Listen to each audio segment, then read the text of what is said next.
देखो ऐसा है, तेज बोला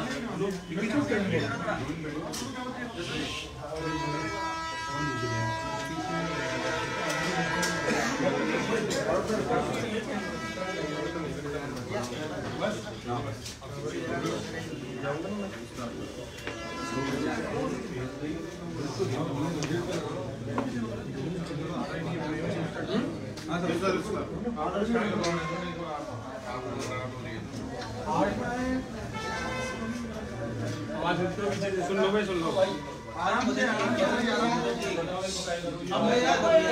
क्या कि भी पहले से लगाए हुए हैं, ऐसा लगा दिया है। आप इनसे बात करो, हमारे कैमरे के सामने ये तो क्या गए हम ना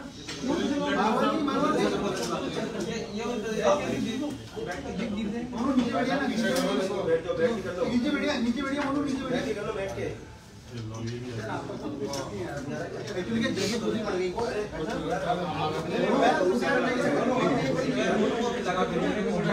आपको अपने हम ना जाएंगे, बहुत सब बाहर में आएगा, आए उसे मतलब क्या है, हम तो बोलते थे खड़े जल्दी आओ। नहीं इसका मतलब ये हम आगे आते हैं। अच्छा स्टार्ट कर दो, सब व्यवस्था सब बढ़िया पे हो जाओ, साइड पे जाओ, कोई बात नहीं। कैमरे वाले भी चल रहे हैं।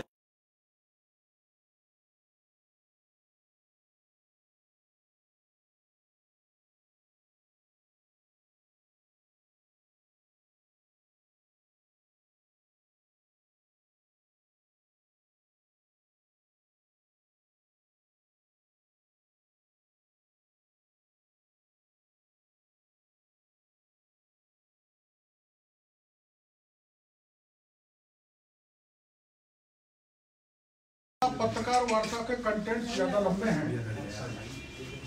मेरे को चिंता इस बात की है कि मैं तो एक बार तो सोच रहा था 2 पत्रकार वार्ता करूं, लेकिन एक साथ में ऑफलाइन के साथ साथ ऑनलाइन पेपर घोटाला भी आज उजागर करूंगा। पहले मैं ऑफलाइन के बारे में जानकारी दे देता हूँ।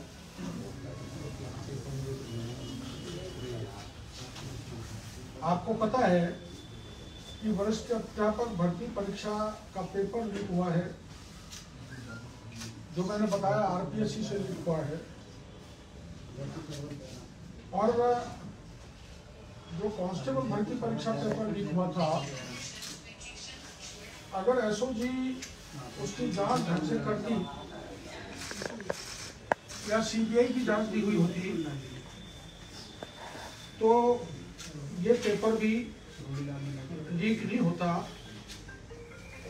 मैंने पुलिस पे सिपाही का पेपर लीक प्रकरण की भी पत्रकार वार्ता की थी, जिसमें प्रमाण से बहुत खुलासे किए थे, किंतु एसओजी उस पर एक कदम आगे नहीं बढ़ी। उसकी जानकारी मैं देना चाहता हूँ आपको।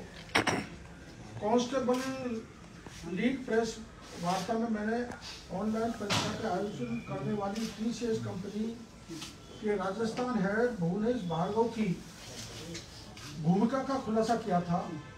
बहुत सारे प्रमाण दिए, परंतु एसओजी ने भार्गव के खिलाफ कोई कार्रवाई नहीं की, बल्कि जो तथ्य और प्रमाण मैंने दिए थे उसमें पर्दा डाल दिया। अगर उस समय एसओजी भुवनेश भार्गव से कठोरता से पूछताछ करती तो सुरेश ढाका का नाम उसी समय सामने आ जाता। एसओजी के जांच अधिकारियों ने, इसमें मैं नाम बता सकता हूँ, छुपाऊंगा नहीं, सीआई मोहन पोसवाल ने सुरेश ढाका उसकी टीम से 50 लाख रुपए लेके उसको बचाने का काम किया। इसका प्रमाण मैं पुलिस को दे दूंगा, जो अभी पुलिस जांच कर रही है। सुरेश ढाका का नाम विकास अधिकारी की परीक्षा में आया था। कांस्टेबल भर्ती परीक्षा का पेपर मोहन पोसवाल को मिला सबसे पहले लीक का। तो तो मैंने उस समय कहा था कि ये मोहन पोसवाल को कहाँ से आया, आज तक एसओजी ने उजागर नहीं किया। मोहन पोसवाल को ये पेपर, जो पेपर लीक करने वाला गिरोह का सरगना है उदाराम, उसने दिया था। उदाराम के पास ये पेपर कहाँ से आया, आज तक एसओजी ने नहीं पूछा। मैं एसओजी के चीफ को ये ध्यान दिलाना चाहता हूँ कि आपके एसओजी की जो जांच की टीम है वो इन माफियाओं से मिली हुई है और इनको बचा रही है। आपकी जानकारी में है कि वरिष्ठ अध्यापक भर्ती परीक्षा लीक प्रकरण में उदयपुर पुलिस ने माना कि गाड़ियां 3 बार आई हैं, 3 बार लौटी हैं, तो परीक्षा पेपर तो एक ही रद्द किया, बाकी के 2 क्यों नहीं कर रहे। मैं एक वीडियो आपको दूंगा जिसमें बुद्धनारायण प्रजापति निवासी एचएआर थाना चौथ का बरवाड़ा जयपुर में 3rd ग्रेड का वरिष्ठ अध्यापक का पेपर पढ़ा रहा था 21 दिसंबर। मैं आपको दे दूंगा, वो आप सुन लेना पूरा किसको पढ़ाया, और इसका मतलब 21 को पेपर लीक हुआ है और 22 का भी ऑडियो है, वो मैं आपको दूंगा, वो भी लीक हुआ है। सुरेश ढाका को पिताजी जो मांगीलाल की सरपंच है उन्होंने बयान दिया था कि मेरा बेटा के नाम कोई प्रॉपर्टी नहीं है। वो मांगीलाल ने खुदरब के गांव में, अपने गांव में वरिष्ठ अध्यापक के 200 बच्चों को पेपर पढ़ाए। मैं मांग करूंगा पुलिस से उनसे जांच की जाए। सुरेश ढाका एवं भूपेंद्र सारण, आपको पता है फॉरेस्ट की परीक्षा का भी पेपर लीक किया। सुरेश ढाका और अन्य बड़ी मछलियों को पैसे लेकर बचाने का काम एसओजी के मोहन पोसवाल करते रहते हैं। मैं मीडिया को बताना चाहता हूं कि पोसवाल की लोकेशन अधिकतर मानसरोवर में ही आती है। क्या वहां एसओजी का ऑफिस है या कोई दूसरा ऑफिस है, इसकी जांच सरकार कराए। यहाँ पर भूपेंद्र सारण फरारी काट रहा था। भूपेंद्र सारण के साथ भूपेंद्र की जीएफ प्रियंका भी रहती थी, और प्रियंका जहां मानसरोवर में रहती थी, जहां भूपेंद्र रहता था, वो मोहन पोसवाल आम तौर पर रुकता था, प्रियंका से संपर्क थे।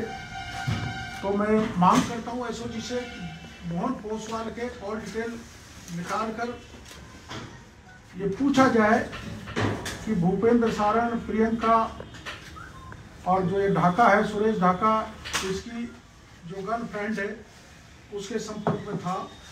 ये पूछताछ करना यह जरूरी है। और सुरेश ढाका की, जैसे प्रियंका को पकड़ा है वैसे सुरेश ढाका की भी एक गर्लफ्रेंड है। अगर राजस्थान की पुलिस उसको पकड़ती है तो पेपर लीक के बड़े राज खुलेंगे। वह एक दल की बड़ी नेता है, मैं उसका नाम पुलिस को बताऊंगा, लेकिन मैं मीडिया के जरिए राजस्थान की पुलिस को कहना चाहता हूं कि उसको भी पकड़ ले, नहीं वो भी नेपाल भाग जाएगी तो सारी चेन टूट जाएगी। पेपर लीक में पार्वती गुप्ता को एसओजी ने 7 दिन तक पूछताछ की थी, लेकिन एसओजी के एक सिपाही के जरिए 35 लाख रुपए लेकर द्रौपदी को बचा लिया। एसओजी के उस सिपाही का नाम मैं पुलिस को बताऊंगा। सुरेश ढाका पेपर लीक में लिप्त इन बड़े मुद्दों को बचाने में कई राजनेता को हाथ है, जिस कारण पेपर लीक की जांच निष्पक्ष नहीं होगी। अतः मैं मांग करता हूं कि जबकि जांच सीबीआई से कराई जाए। इसमें 6 एमएलए हैं, लेकिन मैं 6 एमएलए का नाम अभी नहीं बताऊंगा। एक पूर्व विधायक है, एक मंत्री का पीए है, और जयनारायण व्यास विश्वविद्यालय के पूर्व छात्र संघ का अध्यक्ष भी इसमें लिप्त है। सुरेश ढाका की गर्लफ्रेंड भी इसमें लिप्त है। विधायकों का नाम अभी जान करना ठीक नहीं, किंतु राज्य के एक मंत्री सुखराम बिश्नोई के पीए मनोहर इस पेपर लीक में लिप्त हैं। ये मनोहर पहले रीड पेपर में भी लिप्त था, लेकिन सुखराम बिश्नोई को शायद इसकी जानकारी नहीं है। मैं कंफर्म कर सकता हूँ सुखराम बिश्नोई का पीए जो है मनोहर की जांच अगर सुखराम जी करेंगे और पुलिस करेगी तो ये दोषी पाया जाएगा। आरपीएससी के 2018 के बाद जितने भी पेपर हो रहे हैं वो सारे लीक हो रहे हैं। आरपीएससी में बैठा एक व्यक्ति ये काम लगातार कर रहा है, परीक्षा के पेपर लीक कर रहा है। आरएस 2018 किया, आरएस 2021 किया, सब इंस्पेक्टर 2021 का पेपर लीक किया और आरपीएससी का टीचर का पेपर भी अब लीक हो गया। वो व्यक्ति उसका नाम डैश डैश डैश यादव है। आरपीएससी में ऐसे 3 यादव हैं। ये यादव अलवर का है, मैं नाम इसलिए उजागर नहीं करूंगा, पर ये यादव है और गोपनीय शाखा में है, मॉडरेटर टीम में है। तो इसको पुलिस तुरंत पकड़े, नहीं तो ये भी ढाका और भूपेंद्र की तरह गायब हो जाएगा। थोड़ी सी जानकारी मैं प्रक्रिया की देना चाहता हूँ। आरपीएससी ने पिछले साल अक्टूबर के तीसरे सप्ताह में करीब 1 दर्जन एक्सपर्ट को शिक्षक भर्ती परीक्षा का पेपर बनाने के लिए अजमेर मुख्यालय बुलाया था। विशेष रूप से बने पेपर रूम में एंट्री के पहले सभी एक्सपर्ट की जांच हुई कि इनके पास मोबाइल, रिकॉर्डर या अन्य कोई डिवाइस, पेन, कागज आदि तो नहीं है। एक्सपर्ट को पेपर बनाने के लिए कागज, पेन, सिलेबस, रेफरेंस बुक आदि आरपीएससी की ओर से दिए गए। निगरानी के लिए सीसीटीवी कैमरे पहले से लगे हुए थे। एक्सपर्ट के पेपर बनाने के बाद नवंबर के पहले सप्ताह में सभी प्रश्नों को आरपीएससी के सॉफ्टवेयर में चढ़ाया गया और मॉडरेट किया गया। ये प्रक्रिया आरपीएससी चेयरमैन की निगरानी में सेक्शन ऑफिसर, प्रोग्रामर व लिपिक ने पूरी की। नियमानुसार इस दौरान इसमें से कोई भी मोबाइल, रिकॉर्डर, पेन, कागज आदि नहीं ला सकता। जो पेपर बनाता है वो बाहर का। जहां ये काम होता है वहाँ सीसीटीवी कैमरे लगे हुए। सिस्टम में न तो पेन ड्राइव या सीडी लगती है और न ही ये प्रिंटर से कनेक्ट होते हैं। फिर भी पेपर लीक कैसे हुआ? चेयरमैन, सेक्शन ऑफिसर, प्रोग्रामर और लिपिक में किसने किस तरह से पेपर सुरेश ढाका और भूपेंद्र सारण को दिया, ये मैं पुलिस को बता दूंगा। लेकिन मैं आपको बता रहा हूँ कि इसमें मुख्य आरोपी पेपर देने वाला डैश डैश अलवर के एक यादव है जो गोपनीय शाखा में है। मैं प्रार्थना करूंगा राजस्थान के मुख्यमंत्री से बार बार आरपीएससी को नहीं बचाया जाए। इसमें एक नाम जो आ रहा है जिसको सच्चा हो सकता है, प्रबल संभावना है कि अमित ढाका जो आईएएस हैं, जो सीएमओ में अब भी काम कर रहे हैं, उनके भाई राजेश ढाका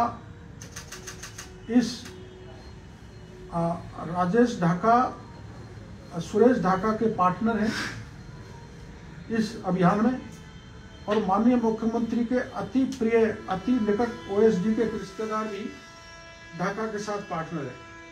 आप समझ सकते हैं कि सुरेश ढाका की कितनी बड़ी पहुंच है।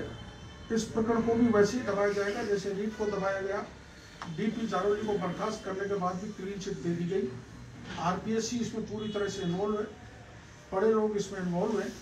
अतः मैं सीबीआई की जांच इसमें करता हूँ। इसी तरह से सब इंस्पेक्टर परीक्षा 2021 के पेपर लीक के बड़े चौंकाने वाले प्रमाण मेरे पास आए, जिसकी मैं कल नहीं परसों ही पत्रकार वार्ता करूंगा।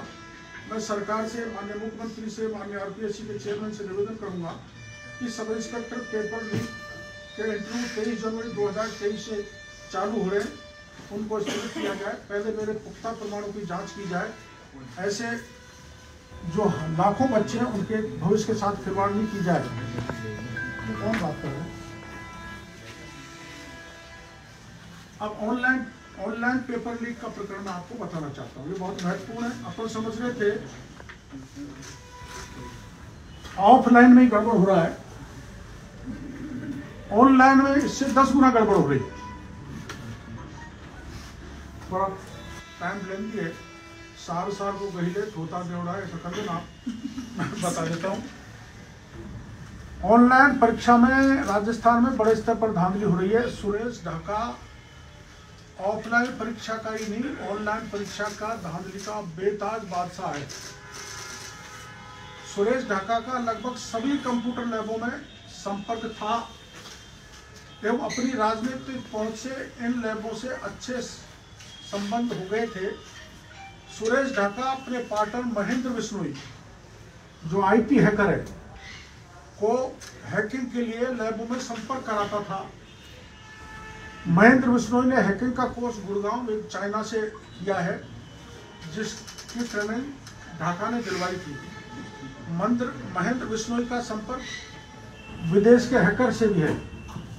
सुरेश ढाका के टीसीएस एजेंसी के राजस्थान हेड भुवनेश भार्गव से विशेष संपर्क है और अच्छे रिश्ते हैं। उसके दोस्त हैकर महेंद्र बिश्नोई की को टीसीएस में गुड़गांव में जॉब दिलाया था। सुरेश ढाका के मैंने आपको बता ही दिया, नेताओं से बड़े संपर्क हैं, सीएमओ तक पैठ है। और आपको जानकारी है सबको कि सुरेश ढाका के दोस्त हैकर महेंद्र बिश्नोई की मदद से 2019 में यूथ कांग्रेस के चुनाव में हैक कर सुमित भगासरा, जो कि अशोक गहलोत ग्रुप के हैं, को जिताया था। इसके विरोधी मुकेश भाकर, जो कि सचिन पायलट ग्रुप के हैं, उसको हराया था। यह पूरे मीडिया में छपा था। इससे साबित होता है कि सुरेश ढाका के सीएमओ तक अच्छे संबंध हैं। इसके अलावा मंत्री, विधायक, जो मैंने आपको नाम बाद में बताऊंगा, उनसे विशेष संपर्क है। सुरेश ढाका पर बॉम्बे में मनी लॉन्ड्रिंग का मुकदमा दर्ज हुआ था। उसके बाद 2016 में राजस्थान आ गया। जो संदिग्ध कैरेक्टर वाला व्यक्ति 2016 से राजस्थान के बेरोजगारों के पेपर ऑफलाइन ऑनलाइन लीक करके लूट रहा है।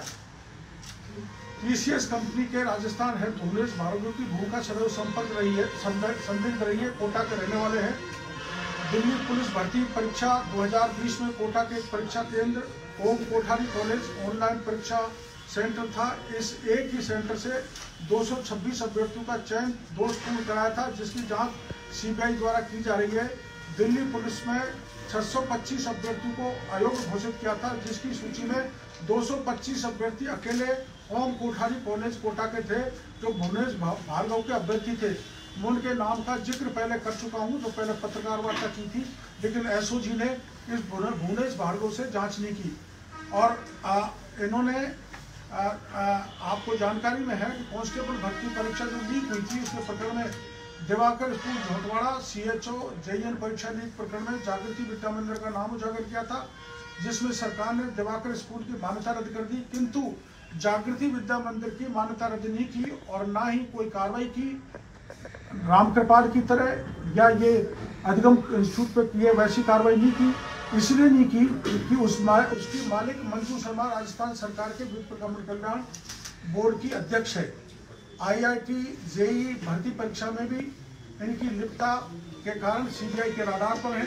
टीसीएस कंपनी ने जेल प्रहरी सरेश देवी की परीक्षा आयोजित कराई, जिसका प्रकरण एसओजी में दर्ज है, किंतु एसओजी ने भार्गव से आज तक पूछताछ नहीं की।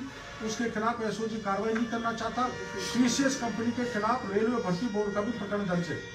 राजस्थान में ऑनलाइन परीक्षा जितनी भी आज तक हुई है, उन सब पेपर को माफियाओं ने लीक किया है। ऑनलाइन पेपर भी लीक किया गया है, जिसमें टीसीएस के हेड भुवनेश भार्गव ढाका की अहम भूमिका है। और मैं कुछ 5-6 विभागों के जो ऑनलाइन पेपर हुए थे उनकी जानकारी आपको देना चाहूँगा। पहला, विद्युत विभाग का। राजस्थान विद्युत प्रसारण निगम द्वारा आईबीपीएस एजेंसी के माध्यम से 9 से 14 नवंबर 2021 के मध्य कॉमर्शियल सहायक की परीक्षा कराई गई, जिसका परिणाम 9 दिसंबर 2022 को जारी हो गया, जिसके 2 परीक्षा केंद्र ग्रो कंप्यूटर इंस्टीट्यूट, जिसका मालिक अशोक चौधरी नागौर में है, और 3 विद्यार्थी व 3 बीकानेर के मालिक कपिल चौधरी के 50 विद्यार्थियों के पास होने के बाद आईबीपीएस एजेंसी ने संदिग्ध मानते हुए आईबीपीएस के कंपनी के 3 कॉलेज बीकानेर को और इस दोनों को ग्रो कॉलेज को ब्लैक लिस्टेड कर दिया। ये 53 विद्यार्थी जो ऑनलाइन फर्जी तरीके से पास हुए, इनकी जानकारी बिजली विभाग ने हाईकोर्ट को दी थी और 53 लोग हाईकोर्ट में गए और अभी कुछ दिन पहले हाईकोर्ट से आदेश कराना है बिजली विभाग के नाम से कि इनको पोस्टिंग दी जाए, इनको ज्वाइनिंग कराया जाए। मैं सरकार से मांग करना चाहता हूं, बिजली विभाग से मांग करना चाहता हूं कि इस प्रकरण को डबल बेंच में ले जाएं और जो बिजली विभाग ने जो तथ्य छुपाए उन तथ्यों को डबल बेंच में माननीय हाईकोर्ट को बताएं, जिससे ये 53 लोग जो गलत तरीके से ऑनलाइन पास हुए उनको रोका जा सके। राजस्थान जेल प्रहरी 2018 इस परीक्षा का आयोजन भी टीसीएस कंपनी द्वारा कराया गया, जिसमें बड़े स्तर पर धांधलियां हुई उनके प्रमाण भी मैं पुलिस को दे दूंगा। ये पेपर भी रद्द करना पड़ा। ये मामला भी एसओजी के वहां लंबित है। एसओजी इसमें हाथ नहीं हिलाना चाहती। सरस डेयरी RCDF भर्ती परीक्षा 2021 का पेपर भी TCS ने करवाया था। केंद्रों से सभी अभ्यर्थियों का चयन हो गया। जिस विषय पर प्रिंट मीडिया ने मुद्दा उठाया था उसके मामले को दबा दिया गया। इस परीक्षा का संचालन TCS कंपनी के हाथ में था, लेकिन एसओजी ने अभी तक कोई कार्रवाई नहीं की। ग्रुप D रेलवे भर्ती परीक्षा 2008 इस परीक्षा का आयोजन भी TCS कंपनी द्वारा कराया गया, जिसमें RE कॉलेज जयपुर में TCS कंपनी ने बड़े स्तर पर धांधली की। एसओजी की टीम ने CS कंपनी के अजय शर्मा, सुभाष शर्मा एवं जयपुर शहर के हेड मृत्युंजय के पकड़कर पूछताछ की, किंतु दोनों को एसओजी ने छोड़ दिया और इनको किसी प्रकार की कोई गिरफ्तारी नहीं की। अजय शर्मा एवं सुभाष शर्मा जो TCS कंपनी के पूर्व कर्मचारी हैं, इन्होंने रीट भर्ती में भी धांधली की थी।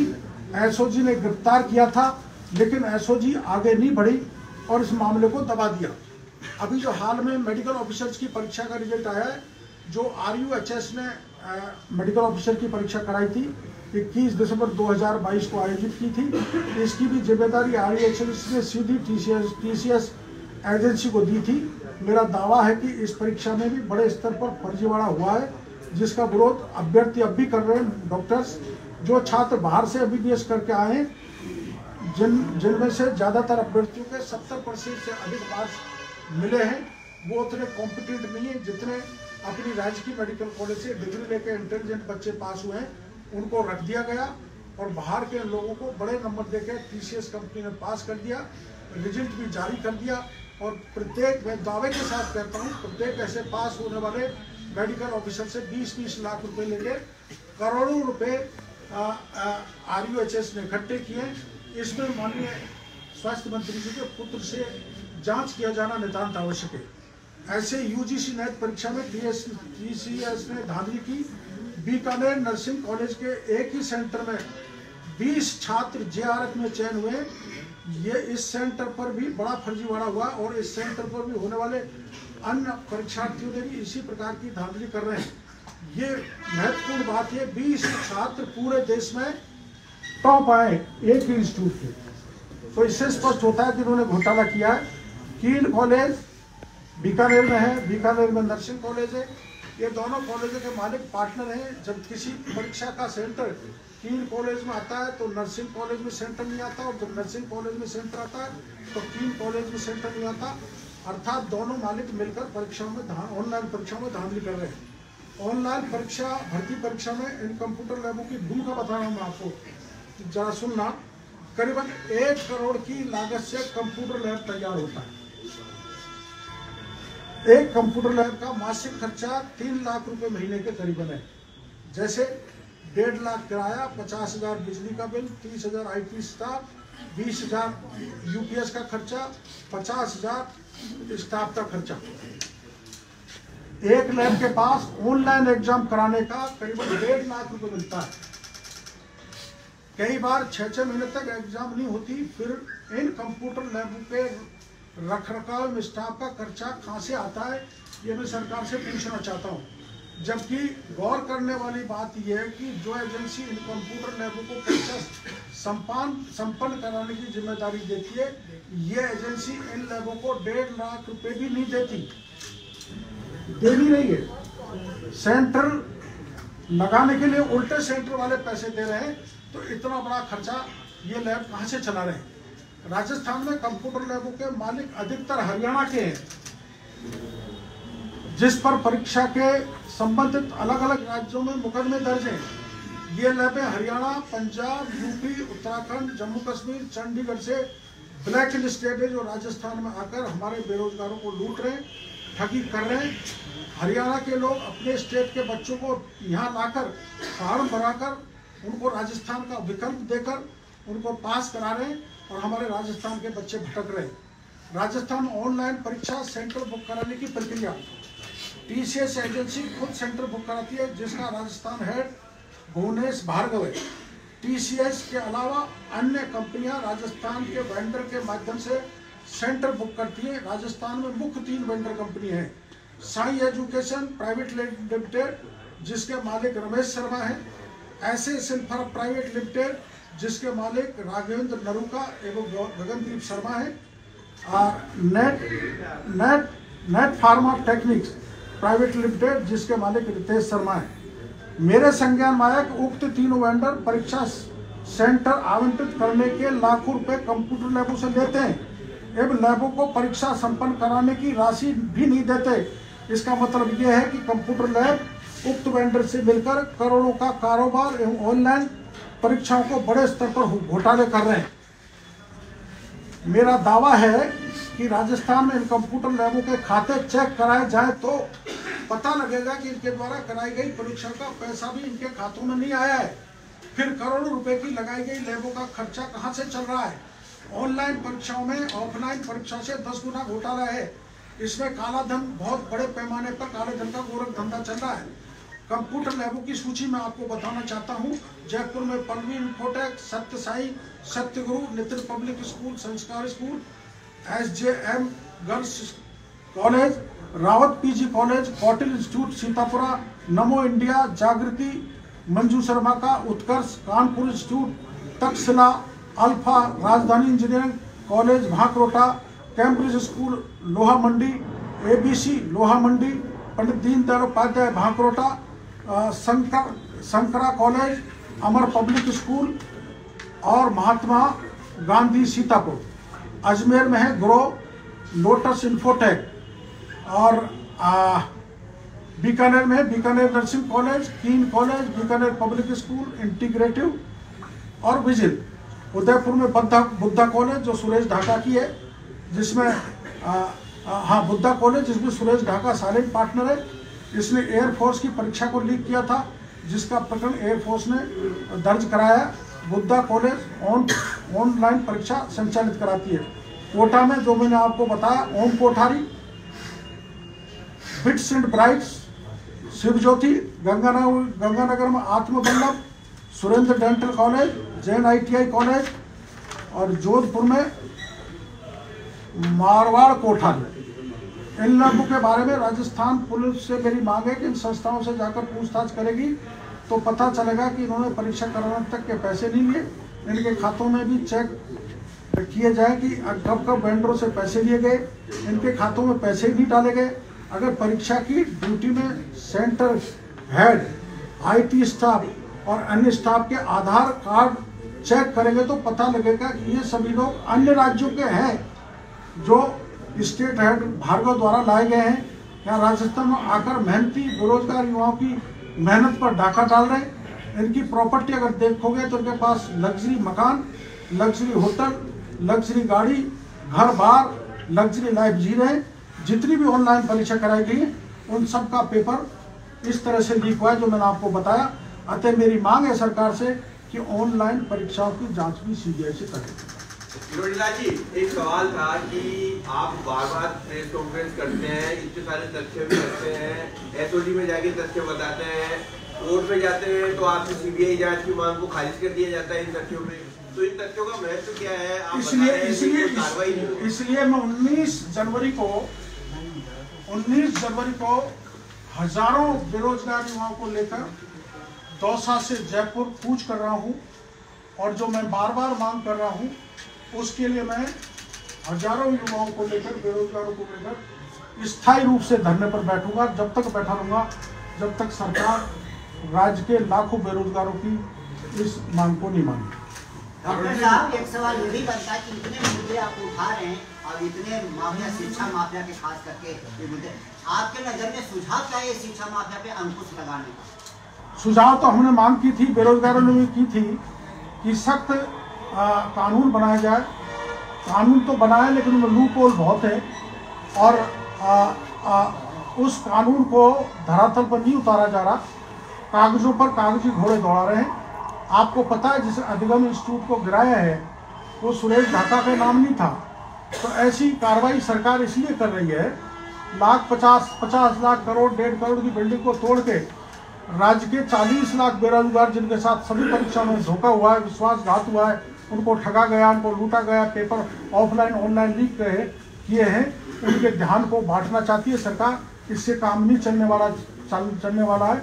इसलिए सरकार से पुनः मेरा करबद्ध निवेदन है कि राजस्थान के लाखों बच्चों को भविष्य को दृष्टिगत रखते हुए इन सारे प्रकरणों की सीबीआई की जांच कराई जाए, विशेषकर 3rd ग्रेड टीचर, कांस्टेबल भर्ती, आरएस का और सब इंस्पेक्टर का और रीट के पेपर की सीबीआई से हर हालत में जांच कराई जानी चाहिए। किरोड़ जी, ऐसा है कि कुछ आपने नाम बताए और कुछ छुपा लिए, डैश डैश डैश ये एमएलए, डैश डैश ये मंत्री। मैंने इसलिए छुपाया, आपको पता है। हाँ, मेरी बात तो सुनिए। जी साहब, अगर आपको छुपाना है, सिर्फ पुलिस को ही बताना है, जो कि आपने सुन नहीं भी है, तो फिर मीडिया को बुलाने का क्या मतलब? यहाँ तो आपको तथ्य पूरे बताने मैं क्षमा चाहता हूँ आपसे। मैंने आपको पता है, जब पहले पत्रकार वार्ता की थी तो मैंने सुरेश ढाका और भूपेंद्र सारण का नाम बताया था।